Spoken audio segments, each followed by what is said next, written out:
Hello there, my very good friends. On today's wrestling news, two dastardly scoundrels have been kicked out of the WWE locker room. I want to tell you why WWE has started using retro belts again. Something of a talent exodus over in TNA. And some big changes to AEW production. I'm Adam Wilmore. I mean, that's still good news. Still changes, still good news. And this is the news. All right, my name's Andrew. Hugh Murray.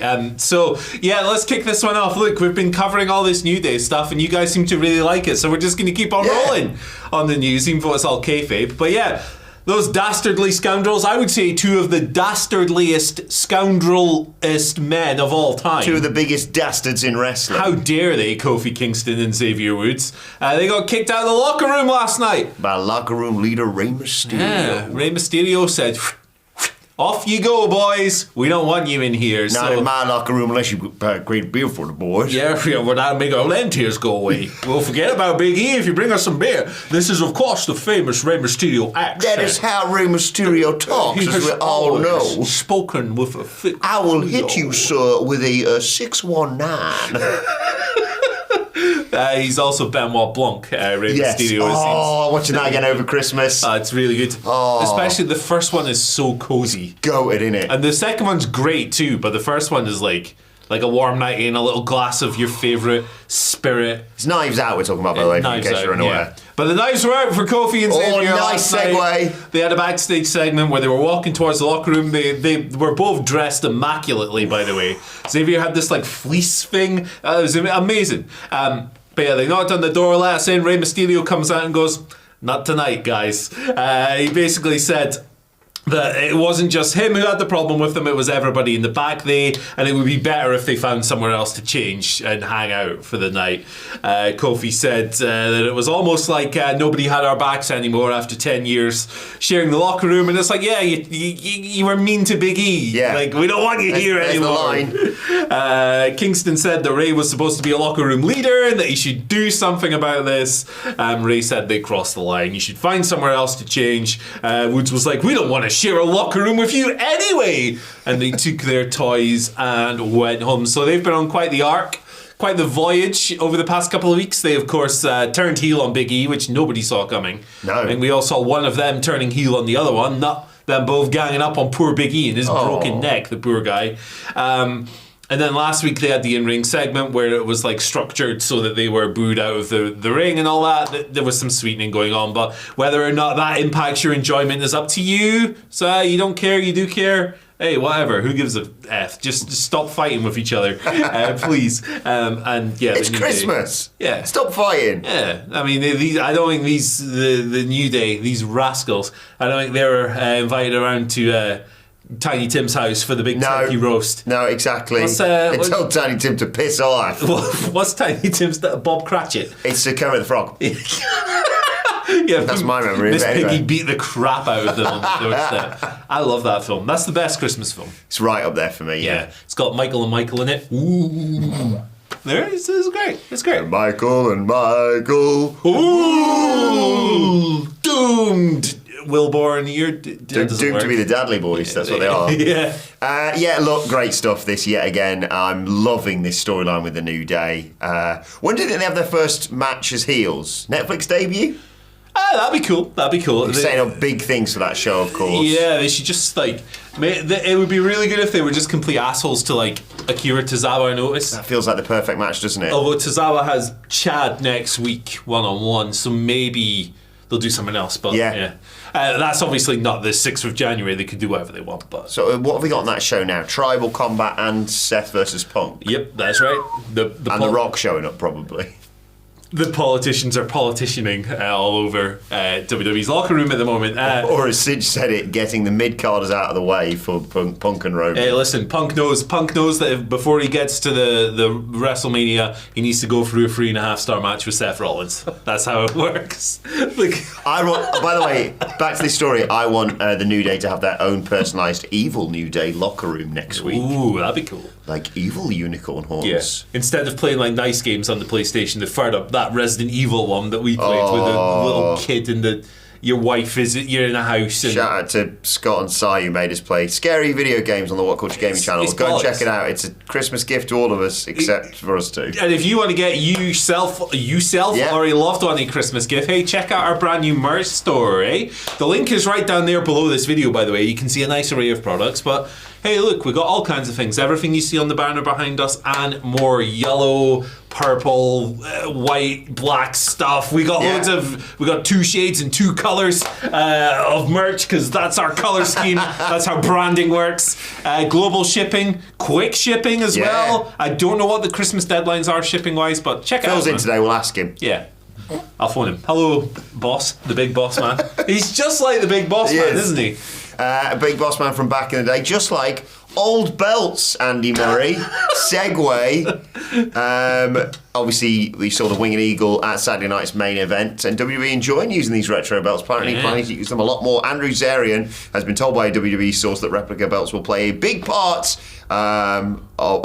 Sales of replica belts has led a big part in them to use them on more television shows. It's going to become a regular thing, basically, which I'm a big fan of because that means hopefully Cody Rhodes will finally win the WWE Spinner belt.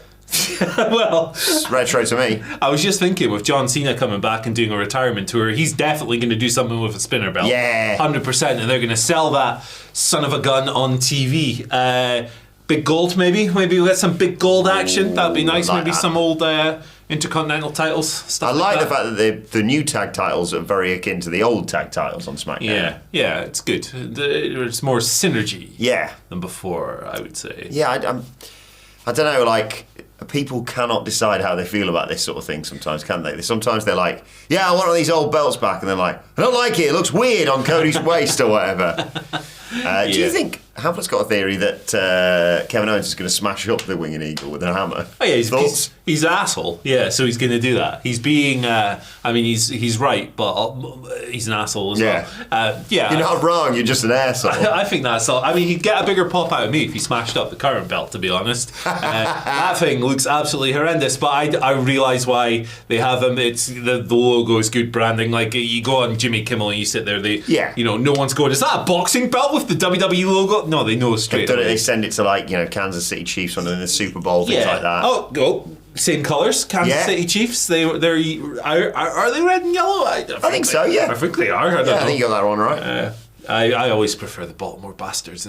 Go Colts. San Francisco 69ers. Bit of an X-rated one for you there. For the dads. That's what they do whenever they score a touchdown. They do that celebration, and it's just like, guys, you can't do that. Yeah, it's for the dads out there, isn't it? There's all kinds of football teams. The Florida Fat Alligators. Yes, that's another one. Not doing too well this season. Nah, they're having a rough one, man. It's hard down there in the swamp. You can't throw a football in a swamp. Yeah. It's like, what are you going to do? How are you going to run a touchdown when you're neck deep in sludge? It's nonsense. American football's silly. Answers in the comments. So unserious. All these alligators and stuff. Right, let's talk about TNA. Ooh, yeah. Speaking of the 69ers, Talent Exodus. People are leaving this company, and there's a lot of them. So, a bunch of people, Dave Meltzer and PW Insider and Fightful, all of them have reported all of these stories kind of at the same time, and it's tough for me to tell who came first because some of the websites have different timestamps, so I apologise. I'm just going to credit all three of you for Good all work, of these. Guys. But Trent Seven is on his way out of TNA, and so is Kushida. He just lost to Moose. Trent Seven just lost to Ace Austin. Jade Chung, the ring announcer, who is married to Josh Alexander, which is interesting because Josh Alexander's contract is rumoured to be up as well. Mm-hmm. So she's out of there too. Also, this comes at a time of rumours over Jordan Grace, who Dave reported last week was going to work a programme with Tessa Blanchard, who we spoke about yesterday, and then she might be off ski to WWE. Fightful also reporting that AJ Francis, the former Top Dollar, his deal is up at the end of 2024 as well. Now, the two parties they've apparently enjoyed working together, and they might do an extension, but there's no word on that yet. Top Dollar just fought Nick Nemeth for the title this past weekend too. That aerial that he did. Yeah, big boy. Big man can move. Love it. Love him. He does a lot of good stuff as well. Yeah. Top Dollar with his food drives and stuff, so good guy. But there you go. A bunch of personnel moving around, coming in, maybe going out in TNA. Sounds like 2025 is going to be a bit of a flux year in terms of personnel. It's going to be very interesting to see what that roster looks like you say, halfway through next year, for example, because one would assume, Jordan Grace is heading to WWE. We all assume think that. so. Josh Alexander could be one as well. Feels like Triple H could be a big fan of his and could do something with that guy. I think he's really talented, Josh Alexander. And then, you've still got WWE sifting. Never gone NXT for a bit. Mike Bailey to AEW as well, apparently. Yeah. Forgot about him. So. Oh, of course, yeah. He's going to be amazing there next year, I reckon.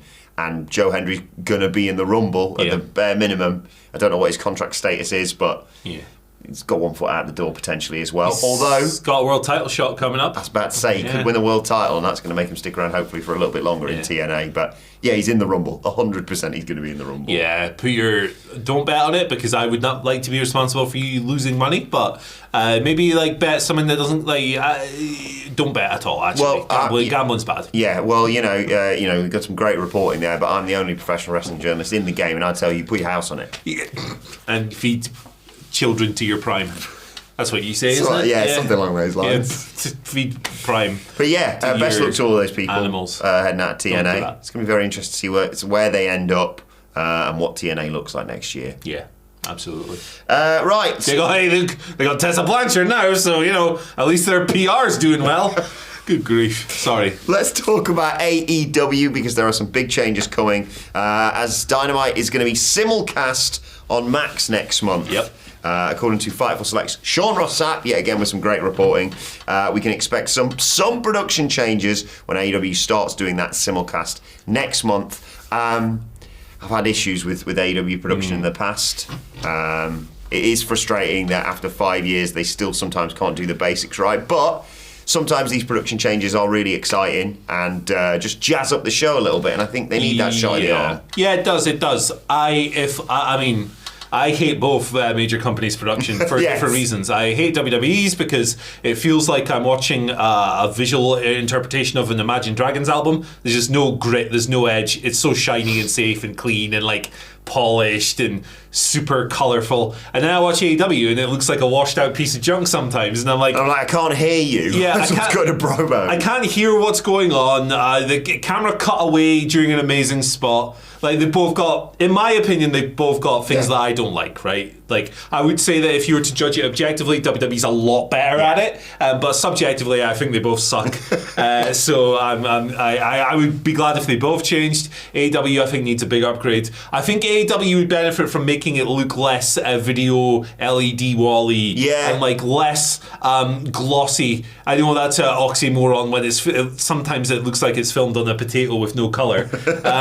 But it could use a bit more of a traditional wrestling feel and a bit more grit, but also the production value I think needs to go up a little bit, and I think it will. I think with an eye on this being on Max and potentially being in front of a new audience, I think that to me indicates, look, we're just going to try and get the basics right and maybe spruce it up a little bit. Yeah, it could do some tweaks here and there, and it's obviously a bit different now because their crowds are down and they're not as loud, but even a year ago when you're watching on TV, sometimes the crowd would appear very quiet, but then you see people on Twitter go, no, I was there, it was really loud. And it was they clearly have issues miking crowds and stuff like that as well. Hopefully that'll change when they do the smaller venue switch as well. Yeah, hopefully. I'm looking forward to the Hammerstein this weekend.